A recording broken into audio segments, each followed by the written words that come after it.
Vaush joins TYT to discuss why young men feel alienated in the US. And it's one of the things where, like, there is some truth to this. So this person says, men don't fall down the alt-right slash MRA, what's MRA, men's rights activist, pipeline because the left isn't doing good enough outreach. They choose to subscribe to fascist ideology because they have an investment in maintaining their position in the social hierarchy, and the liberation of other groups threatens that. When you're accustomed to privilege, equality feels like oppression. So I think that's kind of what she's saying here, and I do believe that that is absolutely true. But when it comes to like why men are attracted to the right-wing pipeline, I don't think it's because they're like seeing other marginalized people being empowered. I don't think that's why the majority of these men are in the right-wing pipeline. But let's see what Vaush has to say. I cannot stress enough how important it is to understand that 12-year-old boys on Twitch are not being pulled into fascism because of some Machiavellian desire to preserve and expand their privileges. It's because the alt-right talks, it's because the right talks to them and the left doesn't. Leftists and progressive have absolutely no idea how unnecessarily repellent they come off. Yeah, I don't even need to, I mean, we could pause here already. I absolutely agree. And I even said this earlier, like, in a lot of ways, we make ourselves incredibly inaccessible. That's why I like Hassan a lot, because he is the king of making progressivism accessible. Because, and he says this outright, like, he is, like, misogynist passing. Like, and he says, you know, he calls people bitch, like, which, you know, is misogynistic. But he does stuff like that intentionally to like toe the line, to say like progressivism doesn't have to be that lame. I don't want to make it sound like I'm saying men don't have problems. We definitely do. But I stand by that, like, we have the least amount of problems. Cis men, we're like the least oppressed. The issues facing, you know, marginalized people of different sexual orientations, gender orientations, races, these issues are more prominent because they're bigger. Not to say they matter more necessarily. Like, again, we have all the institutional power. We live in a patriarchy. Let's say you have two people, one got shot in the arm and one got shot with like a machine gun all over their body. It's like, yeah, it sucks for that guy and he should seek help and we shouldn't discount his issue. But there's someone to his left who is facing a lot more pressing issues. And that's kind of my view on men's lib. Maybe you could frame it this way. The left is fighting for all these other marginalized people, you know, black people, brown people, gay people, trans people, women, any combination of those, poor people, homeless people, incarcerated people, all these people facing systemic persecution. I probably left off 1,000 people, okay?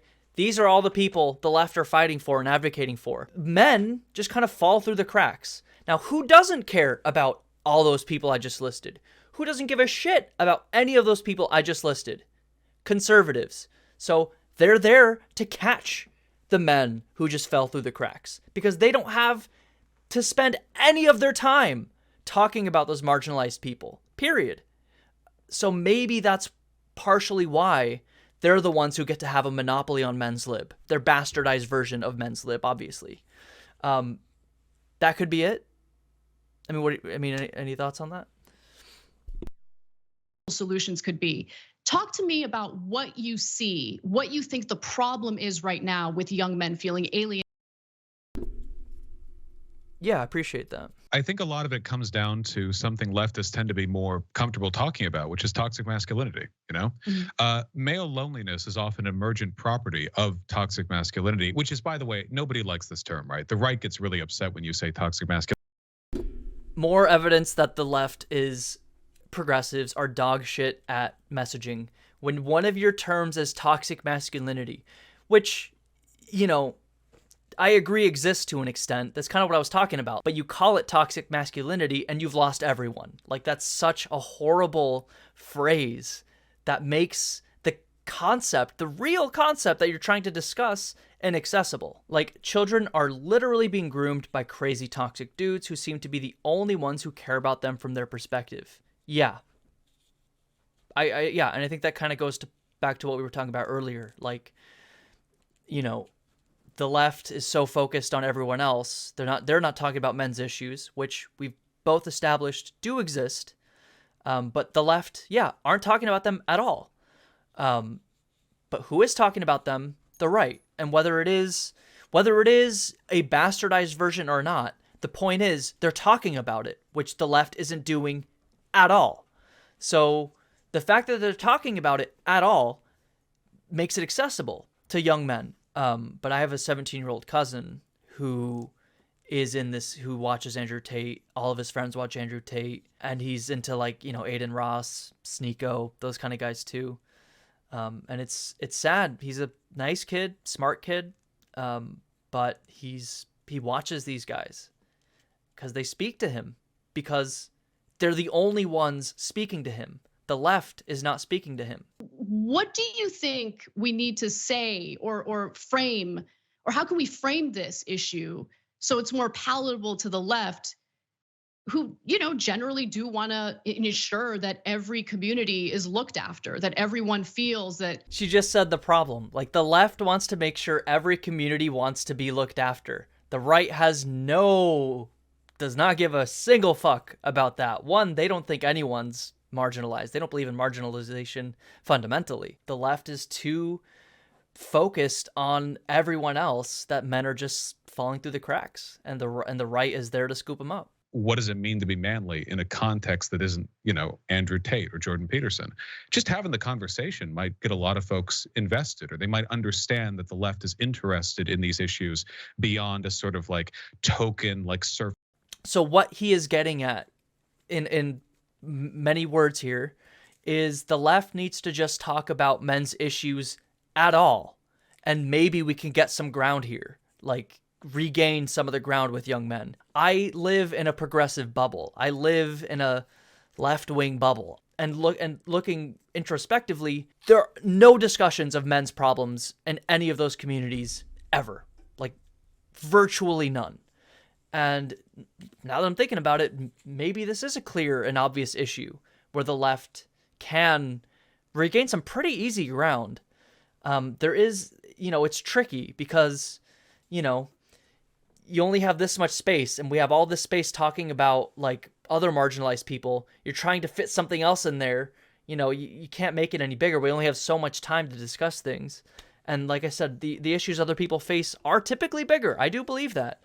But with that said, there has to be some reasonable ground we can make up here. And again, I think the point he's getting at here is the left needs to just talk about these issues at all versus not at all, which is where we're currently at.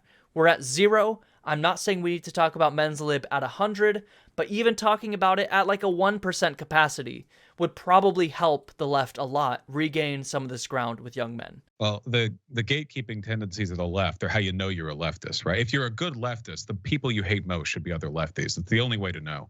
I'm a great leftist then. Yeah, we're phenomenal leftists.